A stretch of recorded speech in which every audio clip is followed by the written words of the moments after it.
got organized.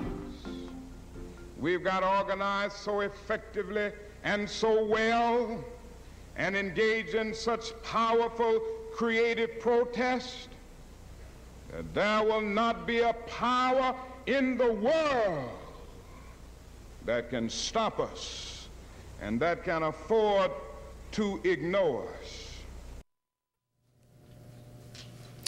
And welcome back to Urban Update.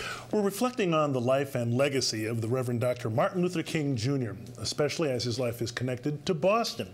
Our next guest is attorney James Dilday, who in his 20s ventured to the South to work in the civil rights movement, seeking to end segregation and fight for voting rights. He sits on the 48th annual MLK Breakfast Committee, which has produced the longest-running MLK breakfast in the nation.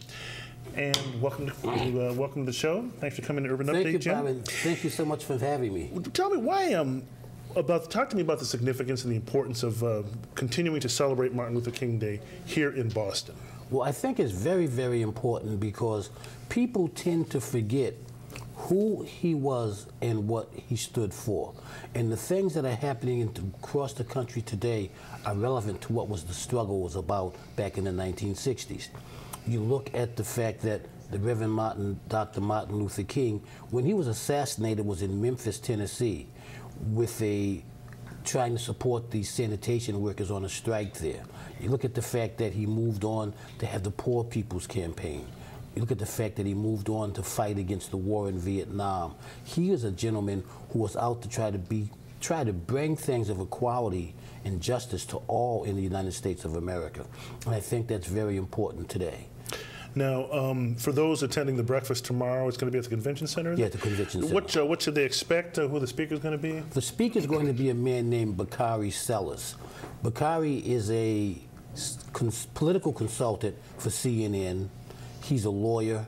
He was the youngest person elected to the state representative position in the state of South Carolina.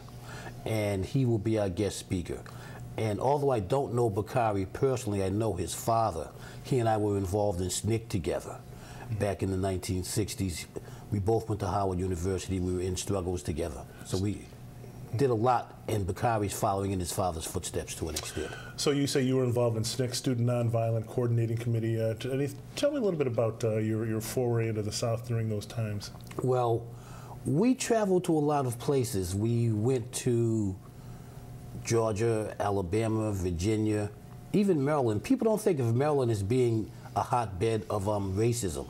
The Maryland Eastern Shore back in those days was as rough as Selma, Alabama, Danville, Virginia, those tough places that we used to go. And in Maryland, in Cambridge, Maryland, we were gun-butted, we were bayoneted, we were sprayed with tear gas, all because we wanted to go to a rally for George Wallace when he was running for president in 1964. There were other times when you'd see what would happen. We went into Jackson, Mississippi one time, and as soon as our car got to Jackson, we had an armored police vehicle following us everywhere that we went. Wow. When you think about some of the things that have happened, that is frightening in itself.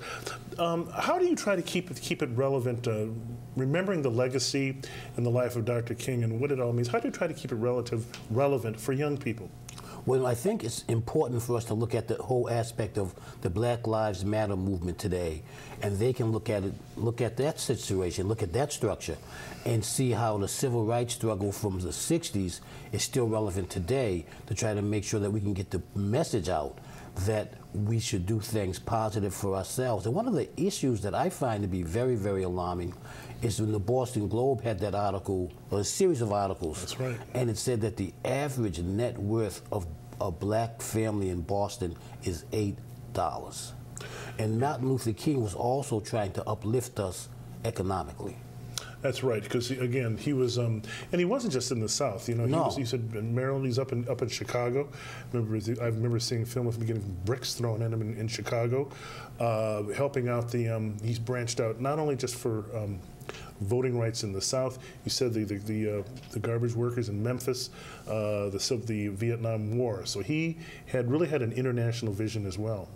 True, because he won the Nobel Peace Prize, and he even marched in Boston. He and the Reverend Mike Haynes from 12th Baptist Church led a march in Boston. I think it was from Boston to Cambridge, up Massachusetts Avenue, or from Cambridge to Boston. I'm not sure where it went, because I was at Howard at the time. And that's another thing that people should remember, that he lived here in Boston. He lived Boston here. University, and he was a part of the community here. Right, and he preached sermons at the 12th Baptist Church.